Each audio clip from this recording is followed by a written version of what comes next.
Dear students, हम लोग past indefinite tense पढ़ चुके थे। लंबे समय के बाद हम आ रहे हैं क्योंकि हम उज्जैन गए हुए थे। उसके बाद आज हम पुनः बना रहे हैं आपका।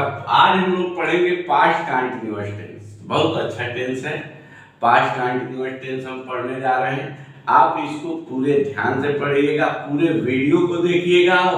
जो लाइक और शेयर नहीं किए वो लाइक और शेयर और सब्सक्राइब करेंगे अवश्य, क्योंकि कंटिन्यू अब वीडियो पढ़ता रहेगा और आपको अवश्य ही वीडियो प्राप्त होगा। देख रहे हैं पार्ट कंटिन्यूअस टेंस हम लोग पढ़ने जा रहे हैं। इंट्रोडक्शन, इसकी पहचान क्या है? यदि हिंदी वाक्य अंत में रहा था, देखिए रहा था, रही थी, रहे थे, क्या है अंत में?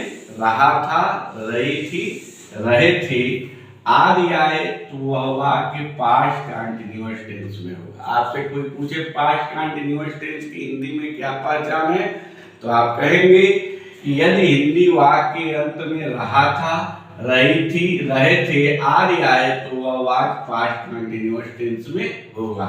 एग्जाम्पल देखिए, अभी समझ में आएगा। वह पढ़ रहा था, देखिए रहा था के नीचे अंडरलाइन किया गया, अंत में रहा था आया कि नहीं? तो आया, तो ये कौन सा टेंस हो गया? Past continuous tense. सेकंड देखिए, सीता गीत गा रही थी, देखिए अंत में रही थी आया है कि नहीं आया है? तो कौन सा टेंस हो गया? पास्ट कंटिन्यूअस टेंस हो गया। वे स्कूल जा रहे थे, अंत में क्या आ गया? रहे थे, तो कौन सा टेंस हो गया? Past continuous. तो आपने देखा रहा था, रही थी और रहे थे, आज आ रहे हैं, तो कौन सा टेंस हो रहा? पास्ट कंटिन्यूअस है। आपसे कोई पूछे तो बता लेंगे। ओके, ये हम लोग पढ़ने जा रहे हैं हेल्पिंग वर्ब, सहायक क्रिया। जैसे हमारे शरीर को सहायता करने के लिए प्रभु ने क्या बनाया? हाथ, आंख, कान। उसी तरह से इसकी भी सहायक क्रिया होगी, हेल्पिंग वर्ब होगी। तो इसकी दो हेल्पिंग वर्ब होती है, एक वाज और दूसरा क्या होती है? वर।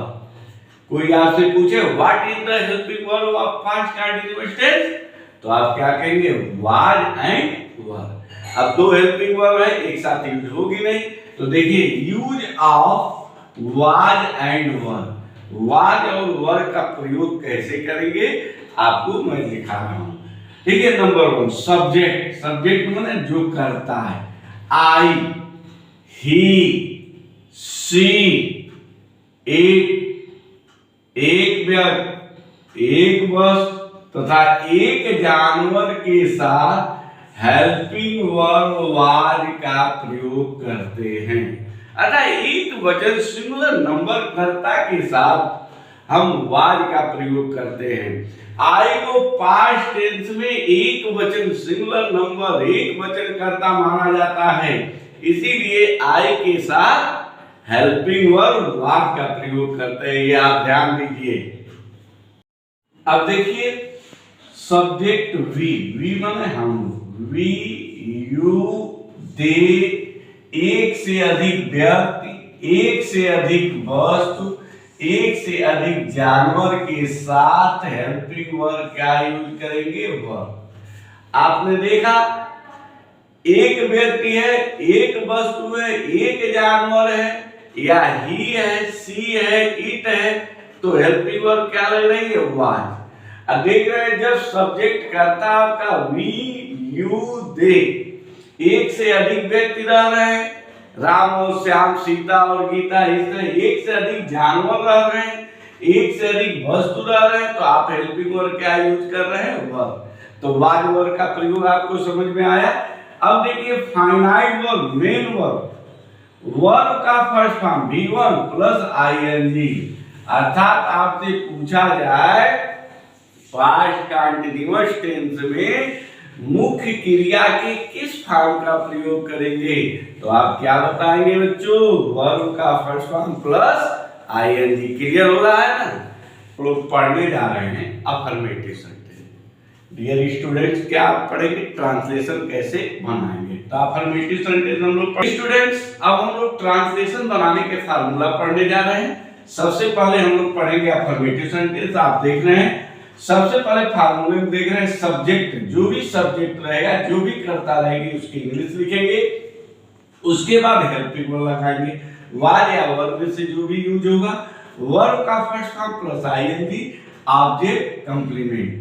देखिए एग्जांपल, वह कार्यालय जा रहा था। कौन जा रहा था? वह करता हुआ। देखिए सब्जेक्ट, वह की स्पेलिंग क्या हो गई? ही।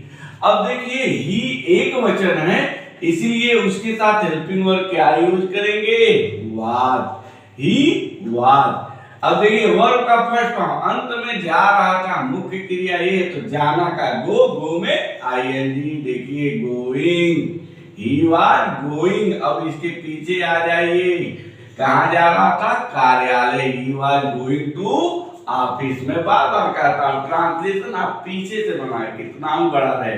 तो आपने अफर्मेटिव सेंटेंस को देखा, वह कार्यालय जा रहा था, he was going to office. अब हम लोग निगेटिव सेंटेंस पढ़ने जा रहे हैं। डियर स्टूडेंट, निगेटिव सेंटेंस नकारात्मक, जिसमें अवश्य ही नहीं शब्द आया हो। सबसे पहले subject was verb, not, verb का first form plus ING, object complement. तुम जोर से शोर नहीं मचाया, जोर से, तुम जोर से शोर नहीं चिल्ला रहे थे। सॉरी, क्या लिखा? तुम जोर से नहीं चिल्ला रहे थे। कौन चिल्ला नहीं रहा था? तुम की स्पेलिंग यू। यू। अब हेल्पिंग और यू के साथ क्या लगेगा? Were. You were not crying loudly. तुम जोर से नहीं चिल्ला रहे थे। You were not crying loudly. Next है कि वह कक्षा में शोर नहीं मचा रहा था। कौन नहीं मचा रहा था? वह की स्पेलिंग क्या होगी? ही। आवाज, ही एक वचन है तो वाज, ही वाज नॉट। अब देखिए मचाना, making, he was not making और नॉइज। अब पीछे से आइए, कहां? In the class. In the class, वह कक्षा में शोर नहीं मचा रहा था। You are not making a noise in the class. आपने नेगेटिव सेंटेंस में क्या देखा? हेल्पिंग वर्ब के बाद नॉट का यूज होगा। जा रहे हैं interrogative negative sentence, past continuous tense का इंट्रोगेटिव निगेटिव सेंटेंस। देखिए सबसे पहले हिंदी वाक्य के प्रारंभ में क्या है, अर्थात क्या से शुरू होगा? क्या वह पढ़ रहा था? क्या तुम सो रहे थे? क्या तुम प्रश्न हल कर रहे थे? क्या तुम टीवी देख रहे? ये सब आए तो ट्रांसलेशन बनाने का नियम निम्न। सबसे पहले वाज वर्ब, उसकी हेल्पिंग वर्ब जो होती है उसको यूज करते हैं। उसके बाद कर्ता, नॉट रहेगा तो नॉट का प्रयोग करेंगे, नहीं तो नहीं। इसीलिए देखिए मैं अंडरलाइन कर देता हूं, गोला कर दिया, रहेगा तो यूज करेंगे, नहीं तो नहीं। वर्ब का first form plus ING, object complement question mark. क्योंकि मैं इंट्रोगेटिव निगेटिव साथ लेकर चल रहा हूं। इंट्रोगेटिव एक बार पढ़ा था, तब इंट्रोगेटिव निगेटिव, इसीलिए मैं दोनों को साथ, इंट्रोगेटिव सेंटेंस भी, इंट्रोगेटिव निगेटिव। क्या मैं अपना पाठ याद कर रहा था? देखिए केवल इंट्रोगेटिव सेंटेंस है, क्योंकि इसमें नहीं शब्द नहीं है, तो मैं के साथ क्या लगेगा? Was helping. Was I learning my lesson. Was I learning my lesson. Second है, क्या वे नहीं खेल रहे थे? वे की स्पेलिंग दे क्या है? बहुवचन है, इसके साथ क्या होगा? वर। क्या हो जाएगा? वर, दे। अब देखिए नहीं शब्द आया तो नॉट का प्रयोग करेंगे। दे वर नॉट, क्या खेल रहे थे? प्लेइंग। प्ले माने खेलना, ING, playing. Were they not playing, क्या वे नहीं खेल रहे थे? क्लियर हुआ? समझ में आ रहा है सभी लोगों को? ओके, हम लोग रूल नंबर 2 पढ़ने जा रहे हैं। डियर स्टूडेंट्स, यदि हिंदी वाक्य के बीच में क्वेश्चन वर्ड क्या, कब, क्यों, कहां, कैसे आए बीच में उस हिंदी वाक्य के, तो ट्रांसलेशन आप कैसे बनाएंगे? उसका फार्मूला है क्यू डब्ल्यू। सबसे पहले क्वेश्चन वर्ड की इंग्लिश लिखें, जो भी रहेगा, क्या, कब, क्यों, कहां, उसकी वाज वर्ड लगाएंगे, जो भी यूज होगा। सब्जेक्ट नॉट रहेगा तो नॉट का प्रयोग करेंगे, नहीं तो नहीं। वर्ब का first form plus ING, object complement question mark. तुम कल कहां जा रहे थे? देखिए कहां बीच में आ गया, यही आपका क्वेश्चन वर्ड है। तो सबसे पहले आप इसकी इंग्लिश लिख देंगे वेयर, ठीक है कि नहीं? वेयर माने कहां। अब तुम के साथ, यू के साथ हेल्पिंग वर्ब वर का प्रयोग होगा, तो where you, going study, going, देखिए गो में आईएनजी लग गया, गोइंग स्टडी। नेक्स्ट है हरि मंदिर क्यों नहीं जा रहा था, हरि क्यों आ गया बीच में, तो यहां लिखेंगे क्यों की स्पेलिंग क्या लिखेंगे, वाई।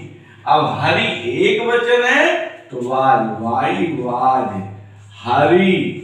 अब देखिए ये इंट्रोगेटिव निगेटिव है, नॉट आया है तो why was Hari not going to temple, ठीक, why was Hari not going to temple. इस तरह से दोस्तों हम लोगों ने पास्ट कंटिन्यूअस टेंस को कंप्लीट किया। यदि आप सब्सक्राइब, लाइक, शेयर नहीं किए हैं तो हमारे चैनल को अवश्य करें कि ताकि आपको कंटिन्यू वीडियो प्राप्त होता रहे। धन्यवाद।